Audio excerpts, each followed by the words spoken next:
नमस्कार, जय हिंद दोस्तों। आपका अपने यूट्यूब चैनल मिशन बीपीएससी पे बहुत बहुत स्वागत है।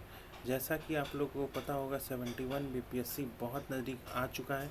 अब हमें ज़्यादा से ज़्यादा मॉक टेस्ट और प्रीवियस ईयर पे काम करना पड़ेगा। तो इसी कड़ी में हम आप लोगों के लिए मार्केट में जितने भी टेस्ट सीरीज चल रहे हैं, चाहे वो एडुटेरिया के हो, परफेक्शन के हो, या आस्था आईएएस के हो, या खान सर के द्वारा जो भी टेस्ट लिए जा रहे हैं बीपीएससी के रिगार्डिंग, आपको यहाँ इस चैनल पे सभी टेस्ट सीरीज का डिस्कशन करवाया जाएगा। साथ ही साथ वहाँ पर आपको पीडीएफ भी उपलब्ध करवाया जाएगा। पीडीएफ भी आपको उपलब्ध करवाया जाएगा। अगर आपको इस टेस्ट सीरीज का पीडीएफ चाहिए तो आप हमारे टेलीग्राम लिंक पे जुड़ सकते हैं। टेलीग्राम का लिंक जो है वो यहाँ पर मेंशन किया गया है, और या तो डिस्क्रिप्शन में जाके वहाँ पर भी आपको टेलीग्राम का लिंक मिल जाएगा, या आप टेलीग्राम में जाइएगा और वहाँ सर्च करिएगा MISSION मिशन BPSC 71, तो आपको टेलीग्राम का लिंक मिल जाएगा। आप उसको ज्वाइन करके रखिए। वहाँ पर आपको सभी टेस्ट सीरीज का पीडीएफ उपलब्ध करवा दिया जाएगा। तो आज का सेशन जो है वो एडुटेरिया का जो टेस्ट 3 हुआ था, तीसरा टेस्ट जो एडुटेरिया का हुआ था, सेक्शनल टेस्ट, जिसमें एंशियंट हिस्ट्री के क्वेश्चन शामिल है। एंशियंट हिस्ट्री के क्वेश्चन शामिल है, आज के सेशन में डिस्कस करवाया जाएगा। तो चलिए आज का सेशन स्टार्ट करते हैं। तो आते हैं क्वेश्चन नंबर 1 पे। क्वेश्चन नंबर 1, माइक्रोलिथ लघु पाषाण उपकरणों का संबंध जो है वो किस कालखंड से है। माइक्रोलिथ जो है वो लघु पाषाण उपकरणों का संबंध जो है वो किस कालखंड से है। तो इसका ऑप्शन है ए पूरा पाषाण काल, मध्य पाषाण काल, नव पाषाण काल, या ताम्र पाषाण काल। तो इसका राइट आंसर होगा ऑप्शन नंबर बी, मध्य पाषाण काल। माइक्रोलिथ जो है वो लघु पाषाण उपकरणों का संबंध जो है वो किस काल से है, तो मध्य पाषाण काल का। मध्य पाषाण जो काल है वो आज से लगभग 12,000 वर्ष पूर्व से लेकर 10,000 वर्ष पूर्व तक के माने जाते हैं। माइक्रोलिथ जो उपकरण है में हड्डियों या लकड़ियों के मुठ लगे हंसिया या आरी जैसे औजार मिलते हैं, मतलब लकड़ी का औजार मिलता है। अब चलते हैं नेक्स्ट क्वेश्चन पे। Question number 2। निम्नलिखित कथनों पर विचार करना है। भारत में मनुष्य संबंधी सबसे पहला प्रमाण जो है वो सिंधु घाटी में मिला है। जो मनुष्य संबंधी सबसे पहला प्रमाण जो है वो सिंधु घाटी में मिला है, और आदि ऐतिहासिक काल का तात्पर्य जो है वो उस काल खंड से है जब मनुष्य को लिखने पढ़ने का कोई ज्ञान नहीं था। उपरोक्त में से कौन सा कथन जो है वो सही है। तो इसका राइट आंसर है option number C, option number D.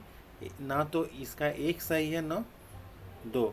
तो जो भारत में मनुष्य संबंधी सबसे पहला प्रमाण जो है वो सिंधु घाटी में नहीं मिला है, नर्मदा घाटी में मिला है। नर्मदा घाटी में मिला है, न कि सिंधु घाटी में। और जो मध्य प्रदेश के पश्चिमी नर्मदा क्षेत्र में होशंगाबाद जिले के हथनौरा नामक स्थान पर 1982 में मानव खोपड़ी का पहला जीवाश्म मिला है। अब सेकंड है, आठ ऐतिहासिक काल का तात्पर्य जो है वो उस कालखंड से है जिस कालखंड में मनुष्य को लिखने का तो ज्ञान था, लिखने का ज्ञान था, लेकिन लिखे गए लिपि को अब तक नहीं पढ़ा जा सकता है। तो इसलिए इसका दोनों आंसर गलत है। अब चलते हैं नेक्स्ट क्वेश्चन पे। क्वेश्चन नंबर 3, सूची 1 का सूची 2 से मिलान करना है।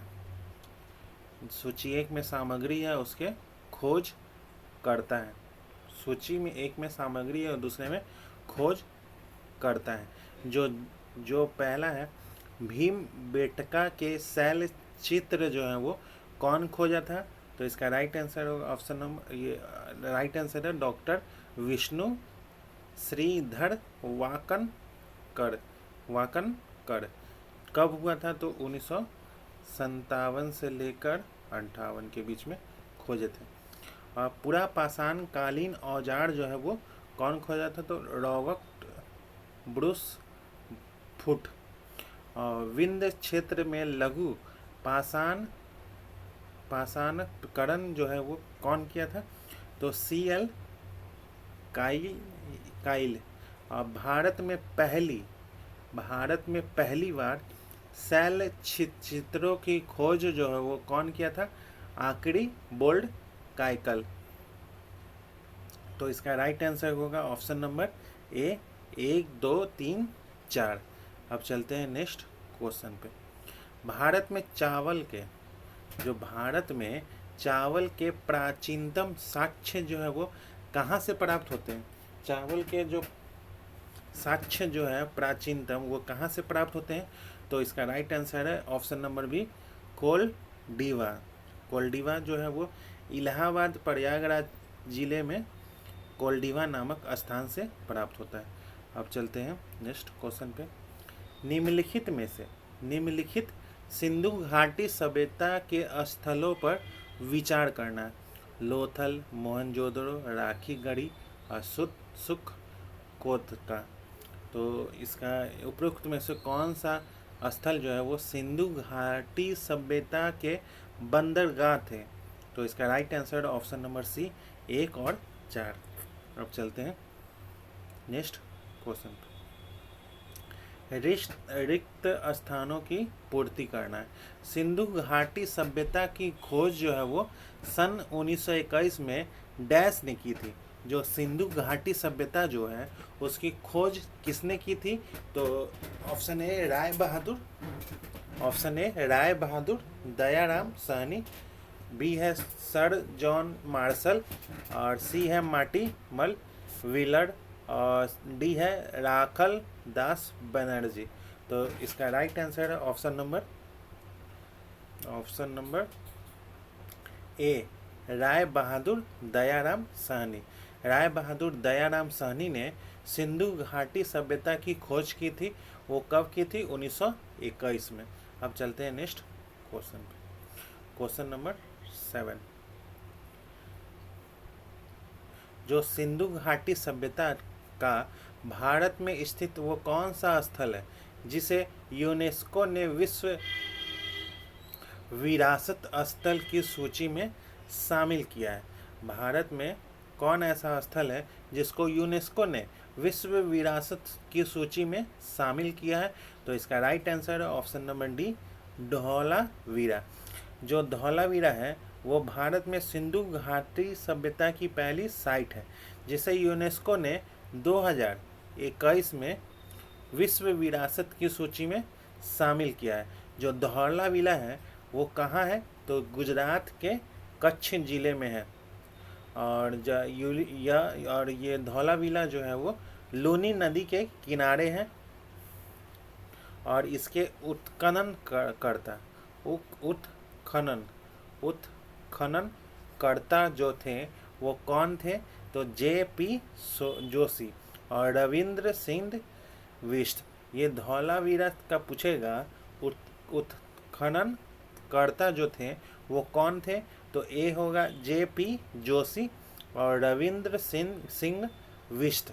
अब चलते हैं नेक्स्ट क्वेश्चन। सूची 1 का सूची 2 से मिलान करना। सूची 1 का सूची 2 से मिलान करना।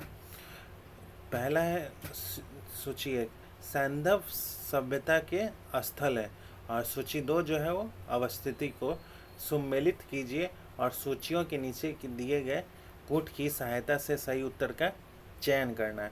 जो लोथल जो है वो कहाँ पर है? तो गुजरात के अहमदाबाद ज़िले में। लोथल जो है वो गुजरात का अहमदाबाद ज़िला है।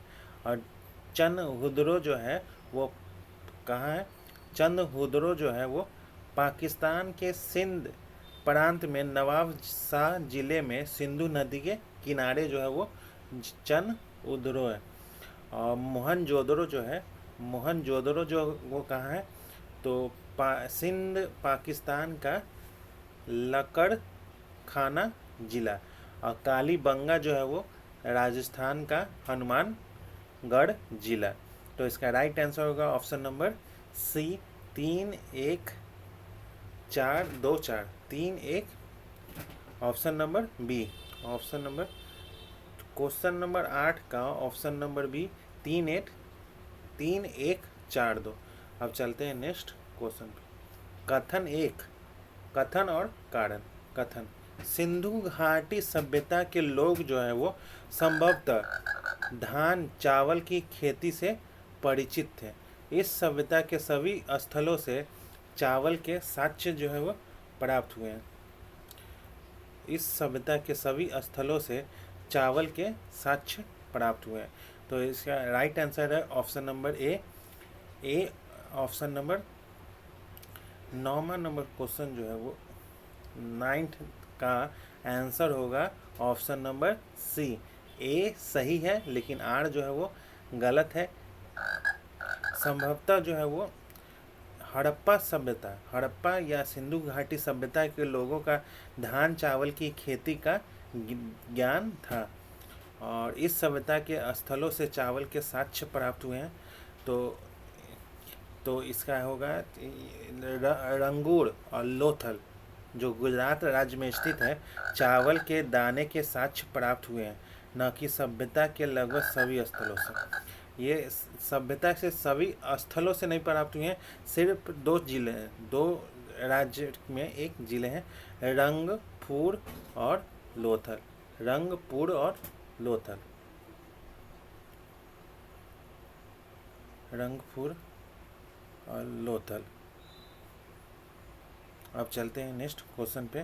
Question number 10, question number 10, Sindhu घाटी, सिंधु घाटी सभ्यता के लोग जो है वो सीसा का आयात किस देश से करते थे? सिंधु घाटी सभ्यता के लोग जो है वो सीसा का आयात जो है वो किस देश के करते थे? तो ऑप्शन है बी, ईरान से करते थे। जो सिंधु घाटी सभ्यता के लोग जो थे वो सीसा का आयात जो है वो ईरान से करते थे। तो सोना का आयात जो है वो सिंधु घाटी सभ्यता के लोग जो है वो सीसा का आयात जो है वो ईरान से करते थे। सोना का आयात जो है वो अफगानिस्तान, ईरान और कर्नाटक क्षेत्र से करते थे। और चांदी का जो आयात करते थे वो अफगानिस्तान और ईरान से। तांबा जो है वो ओमान, बलूचिस्तान, खेतरी राजस्थान।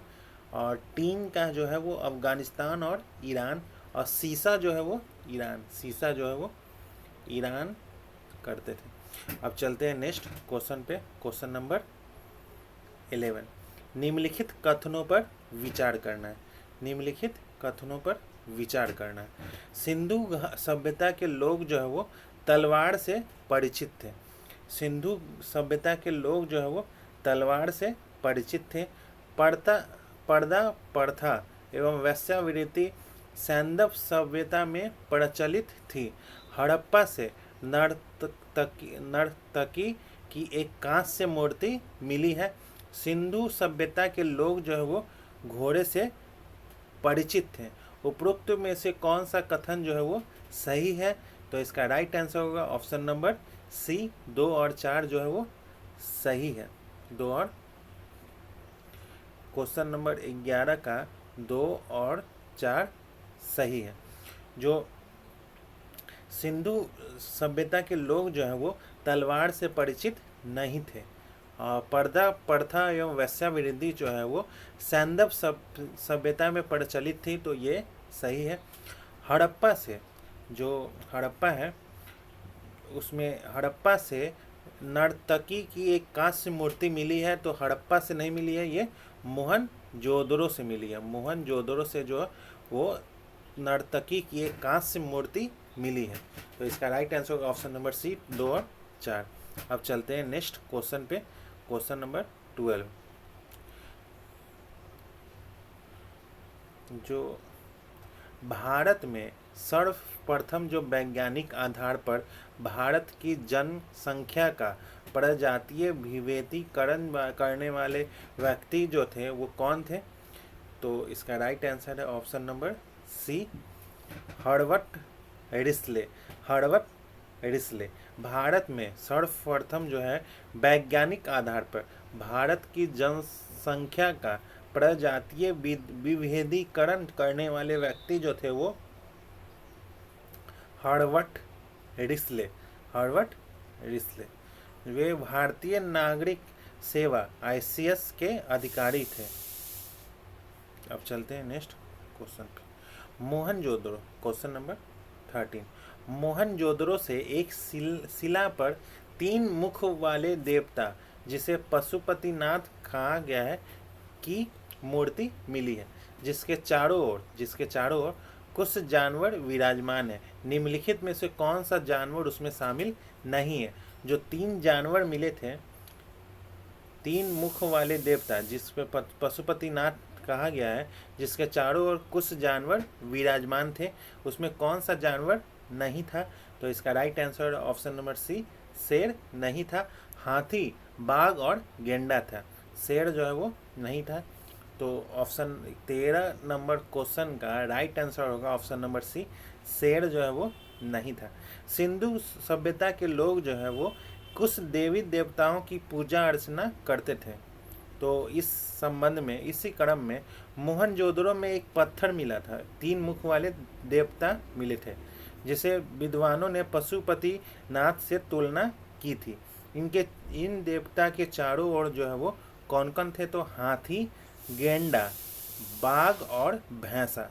हाथी, गेंडा, बाघ और भैंसा के चित्र मिले थे। अब चलते हैं नेक्स्ट क्वेश्चन पे, क्वेश्चन नंबर 14। हड़प्पा और मोहनजोदड़ो एक ही विस्तृत साम्राज्य की जुड़वा राजधानी थी। उपरोक्त कथन जो है वो किस विद्वान ने दी थी? तो इसका राइट आंसर है पिगट। तो इसका right answer option number B, Piggott. अब चलते हैं आर्य। Question number 15। आर्य शब्द कहाँ इंगित करता है? आर्य शब्द जो है वो क्या इंगित करता है? आर्य शब्द क्या इंगित करता है? तो इसका right answer option number D, भाषा समूह जो है वो इंगित करता है। आर्यों की भाषा क्या थी? तो आर्यों की भाषा जो है वो संस्कृत थी आर्यों की भाषा। अब चलते हैं नेक्स्ट क्वेश्चन पे। सूची 1 का सूची 2 से मिलान करना है। ऋग्वेदिक देवता देवी तथा सूची 2 में है संबंध को सम्मिलित कीजिए और सूचियों के नीचे दिए गए कुट की सहायता से सही उत्तर का चयन करना है। सूची 1 और सूची 2। उषा जो है वो प्रगति और उत्थान के देवता थे। उषा जो है वो प्रगति और उत्थान के देवता के। और अग्नि जो है वो देवता एवं मनुष्य के बीच मध्यस्थ थे। अग्नि जो है वो देवता और मनुष्य के बीच मध्यस्थ थे, बीच में जो देवता और मनुष्य के बीच में थे। और मरुत जो है वो आंधी तूफान के देवता थे। मरुत जो है वो आंधी तूफान के देवता थे। और इंद्र जो है वो युद्ध का नेता था एवं वर्षा के देवता थे। इंद्र जो है वो युद्ध का नेता एवं वर्षा के देवता थे। तो इसका राइट आंसर होगा ऑप्शन नंबर बी, 1 3 2 4। 1 3 2 4। अब चलते हैं नेक्स्ट क्वेश्चन पे, क्वेश्चन नंबर 17। कथन और कारण। ऋग्वेदिक काल में स्त्रियों की सामाजिक दशा जो है बेहतर थी। ऋग्वेदिक काल में स्त्रियों की सामाजिक दशा जो है वो बेहतर थी। और कारण जो है वो स्त्रियां जो है वो शिक्षा ग्रहण कर सकती थी और समाज में बाल विवाह एवं प्रथा का प्रचलन नहीं था। तो इसका राइट आंसर होगा ऑप्शन नंबर ए और आर दोनों सही है और आर ए की सही व्याख्या करता है। अब चलते हैं नेक्स्ट क्वेश्चन पे, क्वेश्चन नंबर 18। सत्यमेव जयते सत्यमेव जयते शब्द किस ग्रंथ से लिया गया है? सत्यमेव जयते जो है वो किस ग्रंथ से लिया गया है? तो इसका राइट आंसर है मुंडोपनिषद। मुंडोपनिषद जो वर्तमान में हमारा राष्ट्रीय वाक्य जो है वो क्या है? सत्यमेव जयते जो है वो किससे लिया गया है? तो मुंडोपनिषद, सत्य की विजय हो। अब चलते हैं, और टोटल जो उपनिषदों की कुल संख्या कितनी है? तो 108। उपनिषदों की कुल संख्या 108। अब चलते हैं नेक्स्ट क्वेश्चन पे, क्वेश्चन नंबर 19। 10 राज्य युद्ध की चर्चा जो है वो कहाँ मिलती है? 10 राज्य युद्ध की चर्चा जो है वो कहाँ मिलती है? तो इसका राइट आंसर है ऑप्शन नंबर सी, ऋग्वेद का 7वां मंडल। जो 10 राज्य युद्ध की चर्चा जो है वो ऋग्वेद के 7वें मंडल में है। यह युद्ध जो है वो पुरुषनी नदी, जो अभी रावी नदी के तट पर सुदास एवं 10 जनों के बीच लड़ा गया था। इस युद्ध में सुदास की विजय हुई थी। कौन कौन लड़ा था? एक तरफ सुदास थे और एक तरफ 10 जन के थे। दोनों के बीच युद्ध लड़ा गया, जो रावी नदी के तट पे लड़ा गया, और इस युद्ध में सुदास की विजय हुई थी। अब चलते हैं नेक्स्ट क्वेश्चन पे। निम्नलिखित क्वेश्चन नंबर 1, निम्नलिखित कथनों पर विचार करना है। ऋग्वेद में सरस्वती नदी का सर्वाधिक बार उल्लेख हुआ है। ऋग्वेद में जो है वो सरस्वती नदी का सर्वाधिक बार उल्लेख हुआ है। और बी है, दूसरा है, ऋग्वेद में गंगा को सबसे पवित्र नदी माना गया है। ऋग्वेद में जो गंगा को सबसे पवित्र नदी माना गया है। तो उपरोक्त में से कौन सा कथन जो है वो सही है? तो इसका राइट आंसर होगा ऑप्शन नंबर डी, ना तो एक सही है ना ही दो सही है। क्योंकि ऋग्वेद में सबसे अधिक उल्लेखित की जाने वाली नदी जो है वो सरस्वती नहीं होगा, सिंधु होगा। ऋग्वेद में जो है वो सबसे ज़्यादा जो किस नदी की चर्चा हुई है? तो सिंधु नदी की हुई है। और ऋग्वेद में गंगा को सबसे पवित्र नदी माना गया है। तो ऋग्वेद में सबसे पवित्र नदी जो है वो न कि गंगा नहीं है, कौन है? तो सरस्वती जो है वो ऋग्वेद में सबसे पवित्र नदी माना गया है। तो इसलिए इसका राइट आंसर होगा ऑप्शन नंबर डी, ना तो एक सही है ना ही दो सही है। अब चलते हैं नेक्स्ट क्वेश्चन पे। भारत दर्शन, क्वेश्चन नंबर 21। भारतीय दर्शन की सबसे प्राचीनतम विचारधारा कौन सी मानी जाती है? जो भारतीय दर्शन की सबसे प्राचीनतम विचारधारा जो है वो कौन सी मानी जाती है? तो इसका right answer option number B, Samkhya. Samkhya जो है वो भारतीय दर्शन की सबसे प्राचीनतम विचारधारा मानी जाती है। इस विचारधारा के, सांख्य जो विचारधारा है उसके प्रतिपादक जो है वो कपिल मुनि थे। और इस विचारधारा के अनुसार आत्मज्ञान ही मोक्ष की ओर ले जाने वाला साधन है, न कि ब्रह्म प्रभाव या कारक। अब चलते हैं अगले क्वेश्चन पे।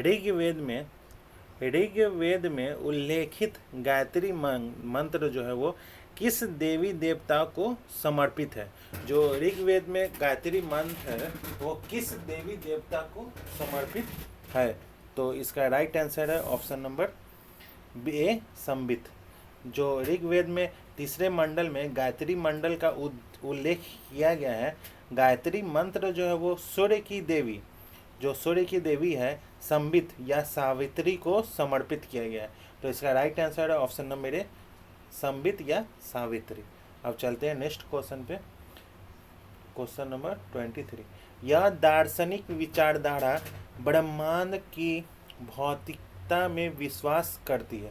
इसके द्वारा परमाणु सिद्धांत का भी विकास हुआ है। उपरोक्त प्रसंग में संदर्भिक दर्शन कौन सा है? जो उपरोक्त प्रसंग है उसमें संदर्भिक कौन दर्शन का वो पर मिला है, कौन दर्शन है? तो इसका राइट आंसर है ऑप्शन नंबर सी, वैश्विक। अब चलते हैं नेक्स्ट क्वेश्चन पे। क्वेश्चन नंबर 24, रिक्त स्थानों की पूर्ति करना। वेदांत दर्शन में उपनिषद या भगवद गीता और डैश को ज्ञान का प्रमुख स्रोत माना जाता है। इन तीनों ग्रंथों को सामूहिक रूप से प्रस्थानयंत्री कहा गया है। तो इसका राइट आंसर है, कौन कौन था? वेदांत जो दर्शन है उपने उसमें उपनिषद, भगवद गीता और कौन था? तो ब्रह्म सूत्र को ज्ञान का प्रमुख स्रोत माना जाता है। तो इसका right answer option number B, Brahma Sutra. अब चलते हैं नेक्स्ट क्वेश्चन पे। क्वेश्चन नंबर 25, छठी शताब्दी में चेदी महाजनपद जिसकी राजधानी जो है वो शक्तिमती थी की पहचान जो है वो वर्तमान समय में किस क्षेत्र से की जाती है? जो छठी शताब्दी में छेदी महाजनपद है जिसकी राजधानी जो है वो शक्तिमती थी की पहचान जो है वर्तमान समय में किस क्षेत्र से की जाती है? तो इसका राइट आंसर है ऑप्शन नंबर ए, बुंदेलखंड उत्तर प्रदेश से की जाती है। बुंदेलखंड उत्तर प्रदेश से की जाती है।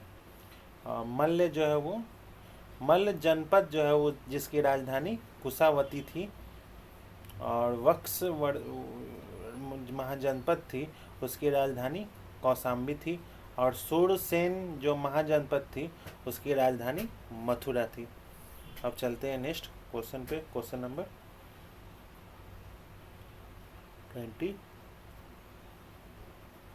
26, सूची 1 में महाजनपद है और सूची 2 में राजधानी है को सम्मिलित कीजिए और सूचियों के नीचे कुट की सहायता से सही उत्तर का चयन करना। कौशल जो महाजनपद थी उसकी राजधानी कहाँ थी? कौशल जो महाजनपद थी उसकी राजधानी जो है वो कहाँ थी? तो श्रावस्ती। कौशल की राजधानी जो है वो श्रावस्ती थी और अंग की राजधानी जो है वो चंपा थी और मत्स्य की राजधानी जो है वो विराट नगर थी और कंबोज की राजधानी जो है वो हजरा राजपुरा थी। कंबोज की राजधानी जो है वो हजरा राजपुरा थी और तक्षशिला जो है वो कंधार महाजनपद की थी और गिरिवज जो है वो मगध। गिरिवज जो है वो मगध और तक्षशिला जो है वो कंधार जो अफगानिस्तान में, कंधार। तो इसका राइट आंसर है क्वेश्चन नंबर 26 का। क्वेश्चन नंबर 26 का राइट आंसर है ऑप्शन नंबर बी, 5, 6, 4, 2। अब चलते हैं नेक्स्ट क्वेश्चन पे। क्वेश्चन नंबर 27, अंगुत्तर निकाय जो है वो नामक ग्रंथ में ईसा पूर्व छठी शताब्दी में भारतवर्ष में 16 महाजनपदों का उल्लेख है। अंगुत्तर निकाय ग्रंथ किस धर्म से संबंधित है? जो अंगुत्तर निकाय जो है ग्रंथ है वो किस धर्म से संबंधित है? तो इसका right answer option number B, बौद्ध धर्म से संबंधित है। भारतवर्ष में कुल 16 महाजनपद थी और ये जो ग्रंथ है अंगुत्तर निकाय जो है ग्रंथ है वो बौद्ध धर्म से संबंधित है। अब चलते हैं नेक्स्ट क्वेश्चन पे।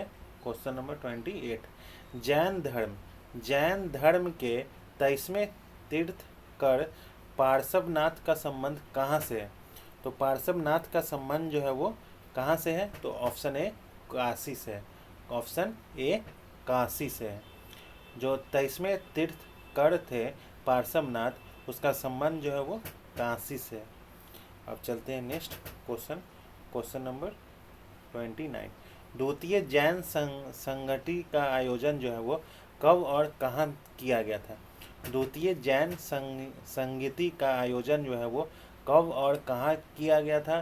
तो इसका right answer option number B, 512 ईस्वी में वल्लवी गुजरात में। 512 ईस्वी में वल्लभी गुजरात में। अब चलते हैं नेक्स्ट क्वेश्चन पे, क्वेश्चन नंबर 30। क्वेश्चन नंबर 30, निम्नलिखित कथनों पर विचार करना है। जैन धर्म जो है, जैन धर्म में ईश्वर की मान्यता नहीं होती है, और जैन धर्म में आत्मा की मान्यता भी नहीं है, और जैन धर्म में ने अपने आध्यात्मिक विचारों को सांख्य दर्शन से ग्रहण किया है, और मल्ला राजा के राजप्रसाद में महावीर स्वामी को निर्वाण प्राप्त हुआ था। उपरोक्त में से कुल कितने कथन जो है वो सही हैं? तो इसका right answer option number C, 3 कथन जो है वो सही है। कौन कौन है? तो 1, 3 और 4 जो है वो सही है, क्योंकि जैन धर्म में आत्मा की मान्यता है, इसमें लिखा हुआ है। और जैन धर्म में आत्मा की मान्यता नहीं है, लेकिन जैन धर्म में आत्मा की मान्यता होती है। जैसे मतालमियों के अनुसार जीव जो है वो आत्मा न केवल मनुष्य, पशु पक्षियों, वर्ण, पेड़ पौधे, पत्थरों और जल में भी पाए जाते हैं। कौन? तो आत्मा। अब चलते हैं नेक्स्ट क्वेश्चन पे, क्वेश्चन नंबर 31।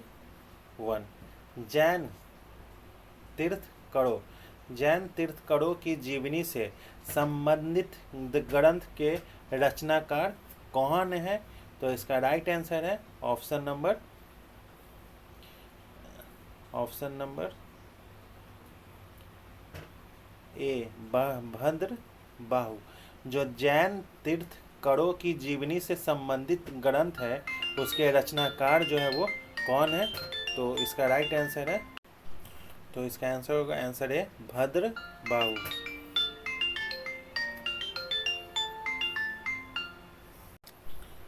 अब चलते हैं नेक्स्ट क्वेश्चन पे, क्वेश्चन नंबर 32। तो 32 चलते हैं, क्वेश्चन नंबर 32। जैन धर्म से संबंधित जो है वो सीतन वासल की गुफाएं जो है वो किस राज्य में है? जो जैन धर्म से संबंधित जो है वो सीतन वासल की गुफाएं, सीतन वासल की गुफाएं जो है वो किस राज्य में स्थित है? तो इसका राइट आंसर है option number C, Tamil Nadu. Tamil Nadu में जो है वो जैन धर्म से संबंधित शीतल वासल या सीतन वासल गुफाएं जो है वो तमिलनाडु में स्थित है। अब चलते हैं नेक्स्ट क्वेश्चन पे, रिक्त स्थानों की पूर्ति करना है। महावीर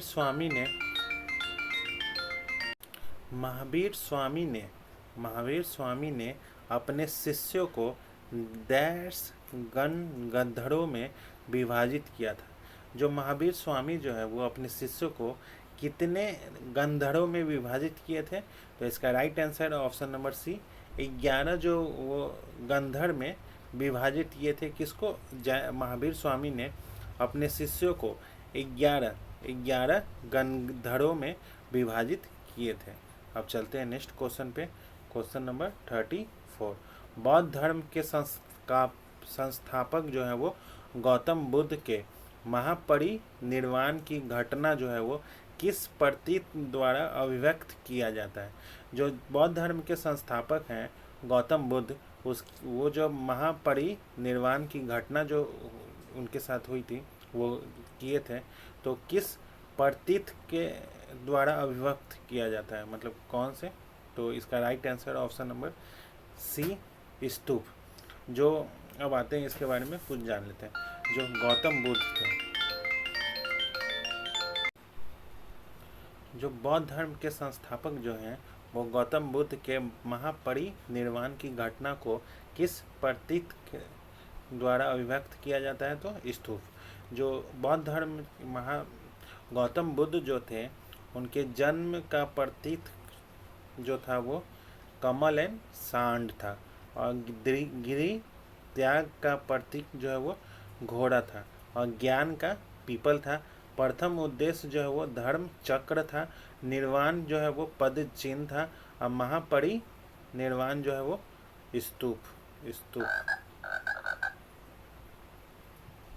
अब चलते हैं नेक्स्ट क्वेश्चन नंबर 35।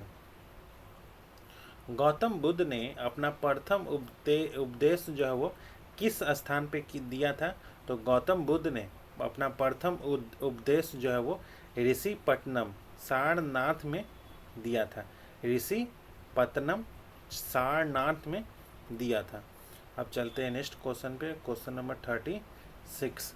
बौद्ध धर्म से जुड़ा महत्वपूर्ण मठ जो है वो रूमटेक किस राज्य में स्थित है? तो इसका राइट आंसर है ऑप्शन नंबर बी, सिक्किम में स्थित है।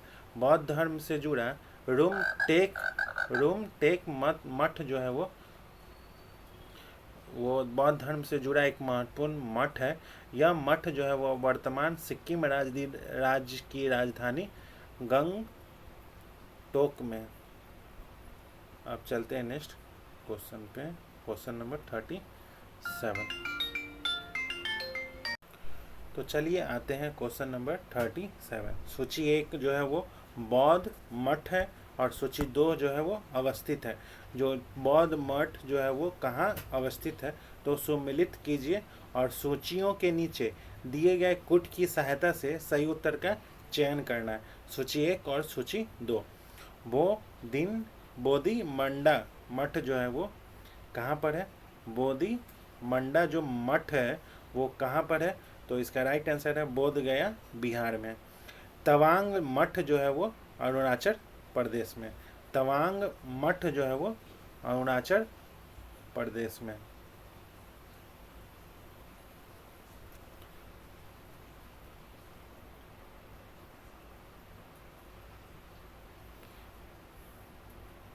जो बोधि मठ जो है वो बिहार बोध गया में, और तवांग मठ जो है वो अरुणाचल प्रदेश में है, और नामग्याल मठ जो है वो हिमाचल प्रदेश में है, और थी कसे मठ जो है वो लद्दाख में। तो इसका राइट आंसर है ऑप्शन नंबर ए 1 2 3 4। अब चलते हैं नेक्स्ट क्वेश्चन, क्वेश्चन नंबर 38। उत्तर वैदिक काल में निशंक और शतमान क्या थे? तो इसका राइट आंसर है ऑप्शन नंबर सी, मुद्रा थे।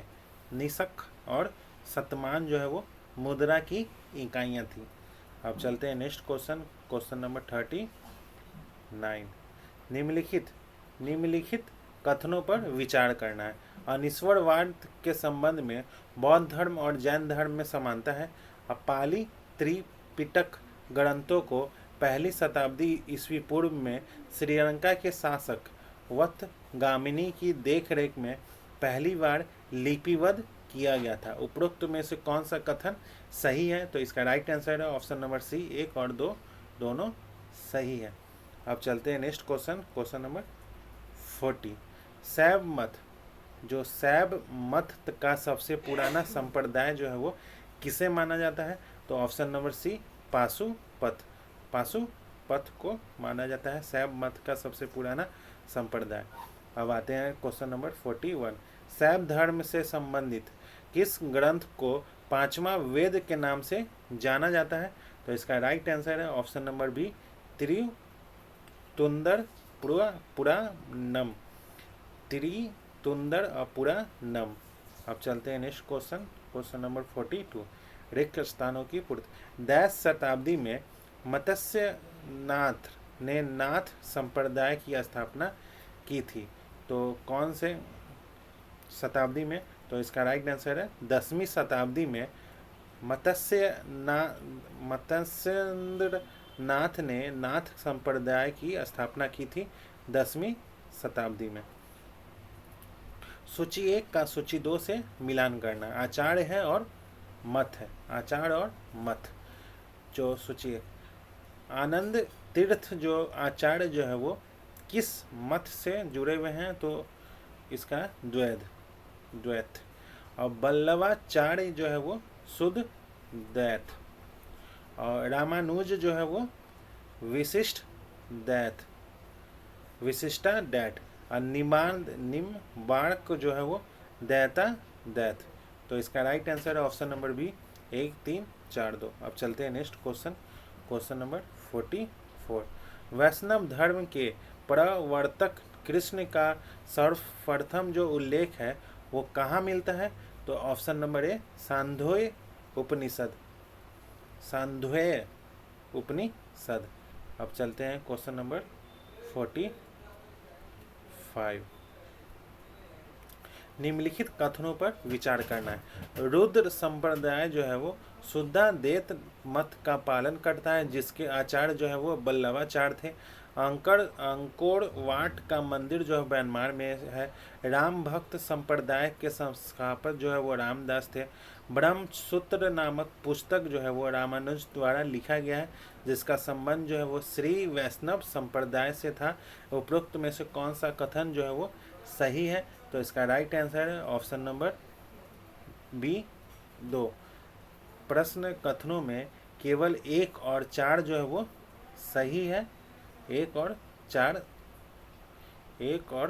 जो है वो सही है, जबकि 2 और 3 गलत है।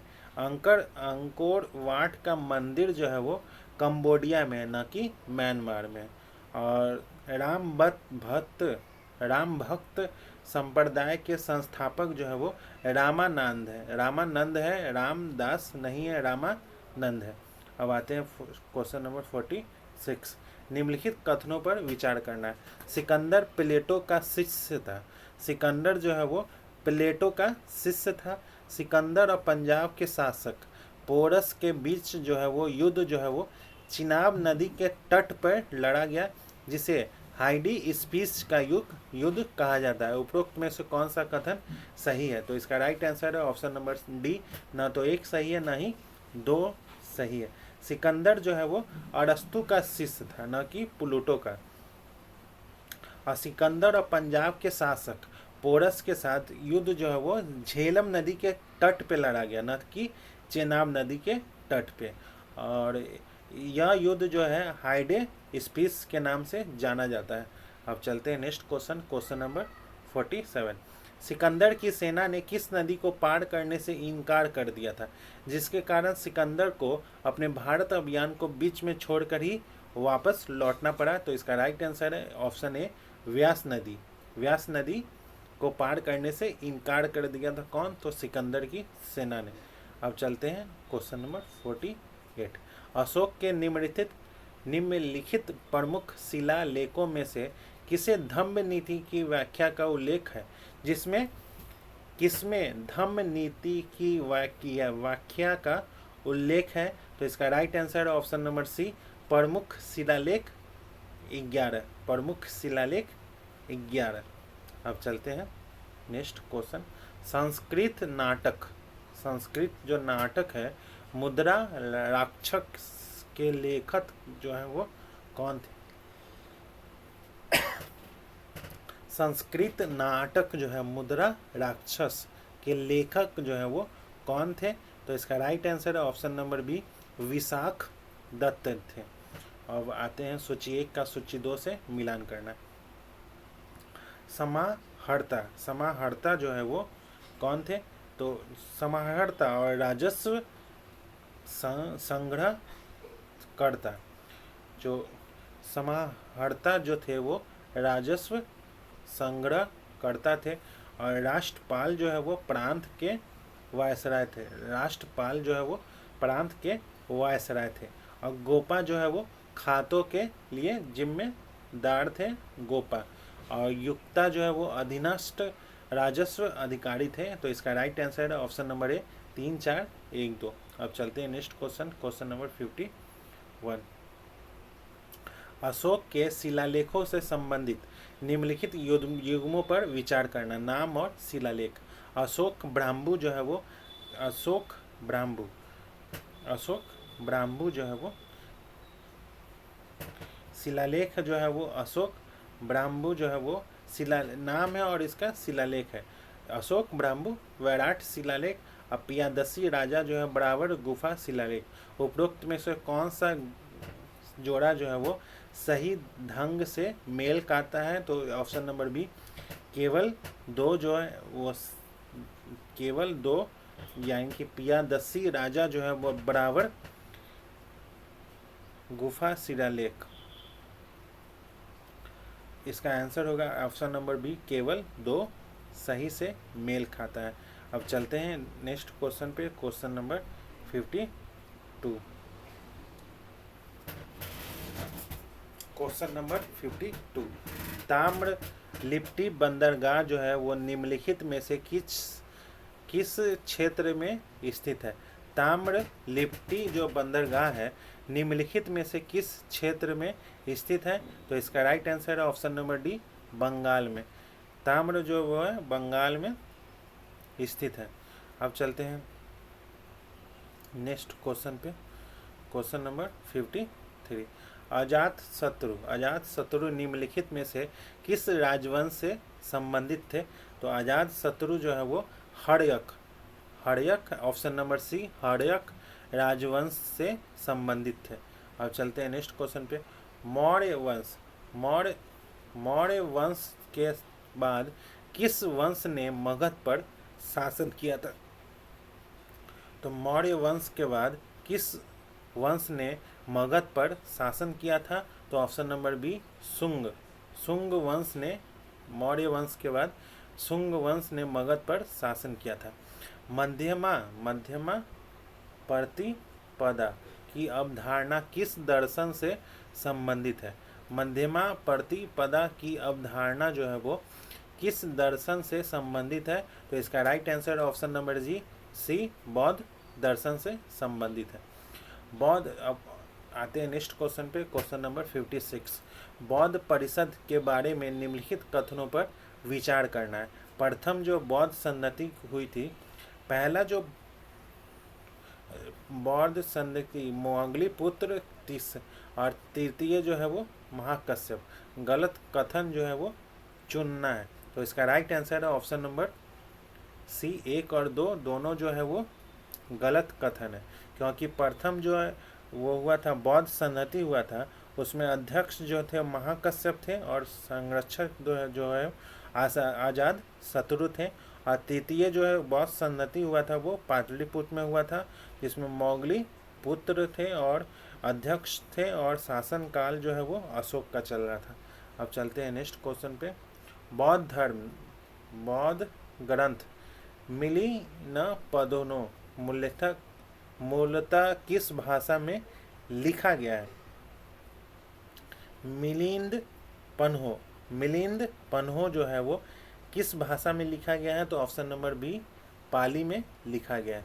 निम्नलिखित, अब आते हैं क्वेश्चन नंबर 58, निम्नलिखित में से किस ग्रंथ में पुष्यमित्र, शुंग और बौद्ध भिक्षुओं के बीच संघर्ष का उल्लेख मिलता है। तो इसका राइट आंसर है ऑप्शन नंबर सी, दिव्यादान।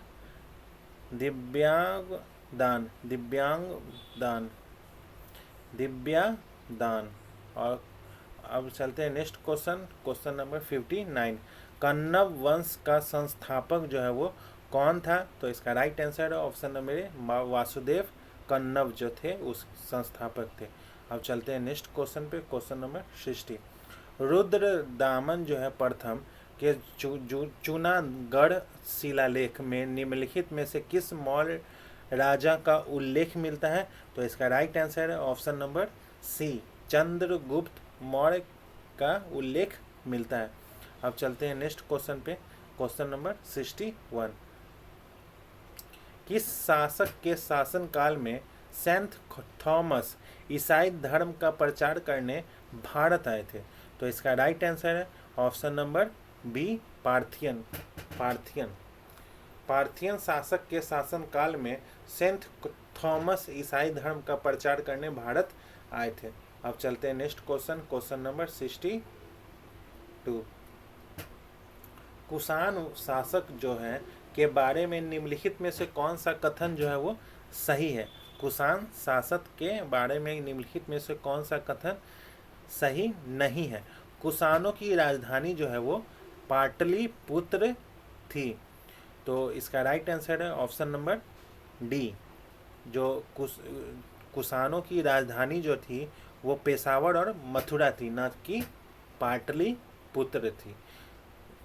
कुषाणों की राजधानी जो है वो पेशावर और मथुरा थी, न कि पाटलिपुत्र थी।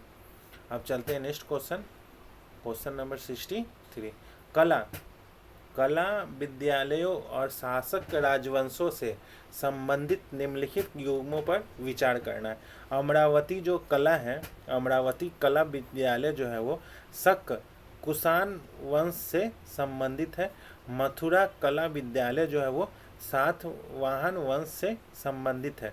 सत्य कथन जो है वो चुनना है। तो इसका राइट आंसर है ऑप्शन नंबर डी, ना तो कोई एक ही ना ही दो, क्योंकि अमरावती कला जो है वो विद्यालय जो है वो सातवाहनों वंश से अधीन फला फूला है, और मथुरा कला विद्यालय जो है वो शक कुषाणों के अधीन है, और गंधार कला विद्यालय जो है वो शक कुषाणों के अधीन है।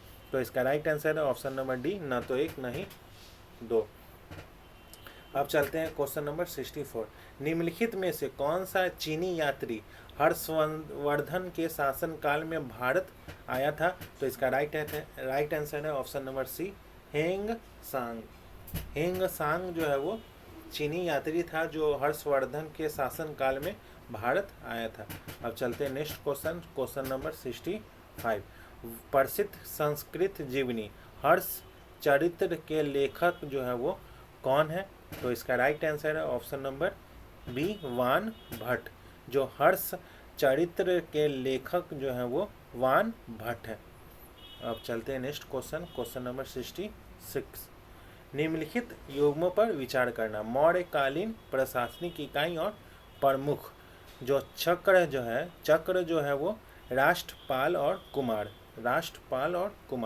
ग्राम जो है वो ग्रामिका, और अहर संग्रह जो है वो गोपा, आहार जो है वो प्रादेशिक। निम्नलिखित उपरोक्त युग्मों से कितने युग्म जो है वो सही सुमेलित है? तो इसका राइट आंसर है ऑप्शन नंबर बी, केवल 2 जो है वो सही सुमेलित है और 2 जो है वो सही सुमेलित नहीं है। अब चलते हैं नेक्स्ट क्वेश्चन पे, क्वेश्चन नंबर 67। कथन और 1 और 2। मगध क्षेत्र जो है वो लौह भंडारों में सबसे समृद्ध था। कृषि को बढ़ावा देने और विशाल सेना को भोजन उपलब्ध कराने के लिए घने जंगलों को साफ करने हेतु लोहे के औजारों का इस्तेमाल जो है वो हथियारों के रूप में किया जाता था। कथन 2 जो है वो लौह युग में अपनी भौगोलिक स्थिति के कारण मगध जो है वो सबसे शक्तिशाली राज्य के रूप में उभरा। निम्नलिखित में से कौन सा कथन जो है वो सही है? तो इसका राइट आंसर है ऑप्शन नंबर ए, कथन 1 और कथन 2 सही है, और दोनों कथन 2 जो है वो एक की व्याख्या करता है। अब चलते हैं नेक्स्ट क्वेश्चन, क्वेश्चन नंबर 68। गुप्त काल के संदर्भ में निम्नलिखित में से कौन सा कथन सही है? समुद्रगुप्त के दरबार में नवरत्न पाए गए। सती प्रथा का पहला उदाहरण जो है वो गुप्त काल में 510 ईस्वी में भानुगुप्त के एरन शिलालेख में मिलता है। गुप्त काल में कृषि योग्य भूमि को क्षेत्र भूमि कहा जाता है। कृषि योग्य भूमि क्षेत्र को क्षेत्र भूमि कहा जाता है। नीचे दिए कोड का उपयोग करके सही उत्तर का चयन करना है। तो इसका राइट आंसर है ऑप्शन नंबर सी, केवल 2 और 3। केवल 2 और 3 जो है वो सही है। चंद्रगुप्त द्वितीय के दरबार में नवरत्न थे, न कि समुद्रगुप्त के दरबार में। तो इसका राइट आंसर है ऑप्शन नंबर सी, केवल 2 और 3 सही है। अब चलते हैं नेक्स्ट क्वेश्चन, क्वेश्चन नंबर 69। निम्नलिखित युग्मों पर विचार करना है। अनेकावाद जो है वो बौद्ध धर्म, और त्रिरत्न जो है वो जैन धर्म। तो इसका राइट आंसर है ऑप्शन नंबर, निम्नलिखित में से कौन सा युग्म सही नहीं है? तो इसका राइट आंसर है ऑप्शन नंबर ए, केवल एक युग्म जो है वो सम्मिलित सही नहीं है। अनेकतावाद जो है वो जैन धर्म से संबंधित है, और त्रिरत्न जो है वो जैन धर्म से संबंधित है। अब चलते हैं क्वेश्चन नंबर 70। निम्नलिखित में से कौन सा स्थल जो है वो सिंधु सभ्यता का सबसे बड़ा भारतीय स्थल है? जो निम्नलिखित में से कौन सा स्थल जो है वो सिंधु घाटी सभ्यता का सबसे बड़ा स्थल है? तो इसका right answer option number B, Rakhi Garhi. Rakhi Garhi जो है वो सिंधु घाटी सभ्यता का सबसे बड़ा भारतीय स्थल है। सातवाहन किस प्रकार के सिक्के जारी करने के लिए जाने जाते थे? तो इसका राइट आंसर है ऑप्शन नंबर सी, सीसा और तांबे के सिक्के। सीसा और तांबे के सिक्के। अब चलते हैं क्वेश्चन नंबर 3। 72 निम्नलिखित गुप्त शासकों को कालानुक्रमिक क्रम में व्यवस्थित करना है। चंद्रगुप्त द्वितीय, कुमारगुप्त, समुद्रगुप्त और रामगुप्त। तो इसका राइट आंसर है ऑप्शन नंबर डी, 3 4 1 2। 3 4 1 2। 3 4 1 2। अब चलते हैं नेक्स्ट क्वेश्चन नंबर 73। निम्नलिखित प्रकार के सिक्के किसने जारी किए थे? गजरोही प्रकार, खड़गधारी प्रकार, खंग निहता प्रकार, कार्तिकेय प्रकार, अप्रति मुद्रा प्रकार आदि जो है वो किसने जारी किया था? तो इसका राइट आंसर है ऑप्शन नंबर बी, कुमारगुप्त प्रथम ने जारी किया था। अब चलते हैं नेक्स्ट क्वेश्चन नंबर 74। पहाड़पुर शिलालेख जो है वो किस गुप्त शासक का है? पहाड़पुर शिलालेख जो है वो किस गुप्त शासक का है? तो इसका राइट आंसर है ऑप्शन नंबर बी, बुधगुप्त का है। अब चलते हैं क्वेश्चन नंबर 75। गुप्त शासन के दौरान विनय स्थिति स्थापक एक महत्वपूर्ण अधिकारी था। उनका मुख्य कार्य क्या था? तो शाही महल का मुख्य द्वारपाल था, या पुलिस विभाग का मुख्य अधिकारी था, या धार्मिक मामलों का मुख्य अधिकारी था, या घुड़सवार सेना का प्रमुख था? तो इसका right answer option number C, धार्मिक मामलों का मुख्य अधिकारी था। तो दोस्तों आज का सेशन यहीं पर समाप्त होता है। आज के सेशन में हम लोगों ने एडुटेरिया के द्वारा जो टेस्ट सीरीज 3 जो टेस्ट नंबर 3 चल रहा है उसी का हम लोग 1 से लेकर 75 क्वेश्चन तक डिस्कस किए हैं, जो कि प्राचीन भारत से था। अगर आपको इसका PDF चाहिए तो आप हमारे टेलीग्राम लिंक से जुड़ सकते हैं। वहाँ टेलीग्राम में जाके आपको सर्च करना है मिशन BPSC 71। आपको टेलीग्राम लिंक से जुड़ जाइए, वहाँ पर आपको सभी टेस्ट सीरीज़ का PDF उपलब्ध कराया जाएगा। तो मिलते हैं नेक्स्ट